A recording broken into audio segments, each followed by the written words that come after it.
Alguns dias atrás, estava eu na oficina vendo alguns parafusos de Ford e pensei, cá com os meus parafusos neurais, que o Brasil em 2024 ainda tem os mesmos problemas que o Brasil de 1980. Estendido fica, dada a análise de própria lavra, os problemas pioraram. Pioraram muito. O Brasil sofre os mesmos problemas econômicos, morais e culturais de outrora, e numa integral tendendo ao infinito. Só não sei se positivo ou negativo. A nível de intelectualidade superior, basilar para que uma sociedade saiba a descrição justa de seus próprios dramas, entrou no final do século passado em um fenômeno macabro. Um imbecil coletivo descrito no livro homônimo de Olavo de Carvalho. O evento continha um perigo e uma esperança. Intelectuais das santas cadeiras de erudição se uniam para a formação de opiniões coletivas em série, quase que como uma enciclopédia diabólica de números, verbetes e lógicos. Esse logicismo grupal, digno dos gnósticos de Princeton, estudados por Raymond Royer, se propagava à torto e à direito nos grandes jornais e programas de televisão, influenciando a opinião pública, agora vítima da falta de racionalidade dos mestres da ratio ocidentais. Com a virada do século e o avanço de nossos tempos, 3 eventos piores emergiram do imbecil coletivo. O primeiro era de conhecimento de Olavo. Os outros 2 vieram após a sua morte. O primeiro é o fenômeno do imbecil individual, uma consequência lógica do imbecil coletivo. Os fundadores do segundo não tinham a falta de ética suficiente para falar de temas que nunca estudaram. Conquanto faziam-se escondendo atrás de um grupo abstrato e altamente democrático, é claro. O discurso vigente e o produto do imbecil coletivo moldou, quase que como um speech act charliano, a mentalidade e a noção de vida, de estudos e construção de valor-verdade de muitos jovens e adultos. Os mesmos, antes de estudar muito alguma teoria de estipe marxista ou pós-moderna, e ponderar com muita sabedoria sobre ela, antes de vomitarem abominações intelectuais nos jornais, começaram a só vomitar abominações intelectuais nos jornais. E aquele ímpeto de estudos especializados desapareceu nos escritórios das redações. Talvez por isso que, quando Bolsonaro ascendeu ao poder e os novos jornalistas descobriram Olavo de Carvalho, ao invés de afirmar a não leitura e mudar de assunto, como Leandro Carnal ou Rui Fausto, decidiram montar a maior impostura intelectual, me arrisco a dizer, da história da imprensa brasileira. De acusações conspiratórias de que Olavo dominou Brasília de 2019 até sua morte, sempre acusando-o de conspiracionista, uma ironia de nossa vida jornalística. Afirmações de que ele seria um ideólogo, sabe-se Deus lá a definição disso no dicionário erudito da UOL. Acusações de negar a ciência ocidental, coisa que Foucault fez bastante, mas nunca deu problema para ele. Crimes de calúnia e difamação a rodo e análises pseudo-intelectuais fantasmagóricas, inferior ao nível dos meus alunos do 6º ano, como no caso de Joel Pinheiro da Fonseca, que afirmou em vídeo que o livro Aristóteles e Nova Perspectiva só falava de uma briga olaviana com a SBPC. O artigo contra a SBPC ocupa 20 das 150 páginas do livro. Mas Joel não sabe apenas o significado do termo só. No auge de sua sabedoria de inspetor do INSPER, ele afirma, em outro vídeo, discordar e muito do princípio de não agressão de Hans Hermann Hoppe.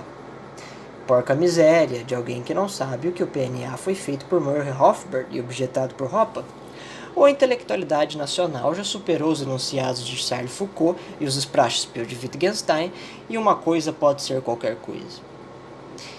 E falando no austríaco, meus leitores mais antigos vão se lembrar de Francisco Raso, o único anti-abortista que conheço que nunca ganha debates contra abortistas, que, na defesa da honra de Wittgenstein atacada por Olavo, só conseguiu xingá-lo no Twitter.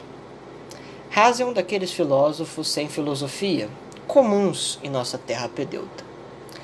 O Círculo de Viena virou o eterno retorno da burrice, que se mantém na terra do pau-brasil de década em década. Tudo isso é imbecil individual, mas julgo ser o menor e menos grave dos 3 fenômenos. O segundo é uma espécie de antídoto ao rompimento do imbecil coletivo, perpetrado pela massa orgânica de intelectuais. Eu nomeio de efeito Pasternak, uma homenagem a Natália Pasternak, pobre vítima desse fenômeno. Uma das químicas mais citadas em nossos jornais, considerada por muitos uma legítima defensora da ciência, por consequência, crítica hercúlea do negacionismo, título de grande honraria, certamente, que Pasternak recebeu por defender as vacinas da Covid e o lockdown, contrariando outros intelectuais mais produtivos. Acabou sendo, coitada, chamada de negacionista. É que faz algum tempo, digo mais precisamente 2023, que a autora escreveu um livro de leitura simples, condenando alguns estudos e tradições intelectuais como pseudociências. A psicanálise freudiana foi uma das atacadas. Bom, de fato, entender Freud, assim como Jung e Lacan, como ciência de mentiras não é incomum no exterior. Do método de prova lógica dos escolásticos, passando pelo racionalismo de Popper, Kant ou a fenomenologia de Eugen Fink, podemos usar diversas teorias, antes ou pós-Freud, para jogá-lo na lata do lixo. Mas quem disse que o Brasil acompanha o progresso do resto do planeta? Nem nossos índios chegaram à idade dos metais. Pois bem, muito obrigado. A Academia Brasileira não iria perdoar tal afronta. Christian Dunker escreveu um livro em resposta decidido provar que a psicanálise de Freud era ciência de verdade.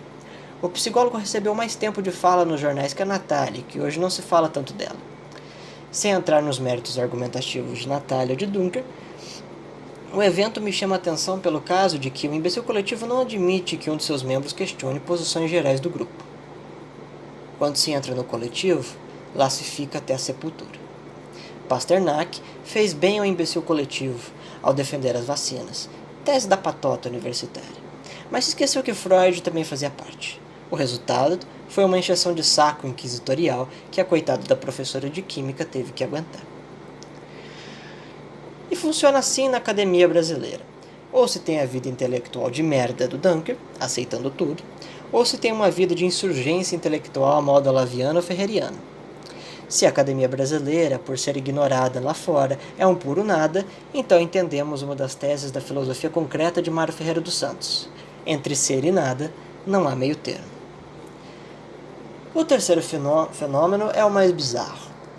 Algum tempo atrás, numa conversa com o historiador Jean-Marcel Carvalho França sobre cultura moderna no Brasil, percebemos um fenômeno inédito. Juízes decidem com peso de lei sobre atribuições semânticas de pactos sociais e atribuições de valor-verdade de assuntos não jurídicos. Contudo, não tivemos um nome para isso. Decidi chamar de Efeito Valieres, em homenagem a Larissa Valieres, juíza do Juizado Especial de São Paulo. Como alguns de vocês sabem, as cientistas do canal Nunca Vi um Cientista foram condenadas a indenizar um nutricionista que afirmava a diabetes ser causada por vermes. Ele, sendo nutricionista registrado, espero que sua licença seja cassada, vende a cura para diabetes com remédio de vermes. Esse tal nutricionista viu o vir das moças e processou na esfera civil. A juíza deu ganho de causa, dizendo que tal refutação trouxe danos à sua felicidade e à boa imagem no mercado de pseudociência. O STF faz isso desde 2020, porém achei esse caso mais ilustrativo sobre o tema. Os juízes nacionais decidem a veracidade e a permissão de emissão de veracidade. Como um órgão de censura da ditadura, o judiciário brasileiro tem a mania de ponderar sobre como as pessoas devem ser. Ora, isso não é direito, mas uma cosmovisão. Eu tenho uma teoria de que o que faz os tribunais de nossa terra fazerem isso é o sistema de jurisprudência. Mas não irei falar sobre isso hoje aqui. Tema para um livro, talvez. O texto termina seu objeto aqui, mas a esperança de um país melhor continua escrita, nessa linha e no coração do escritor.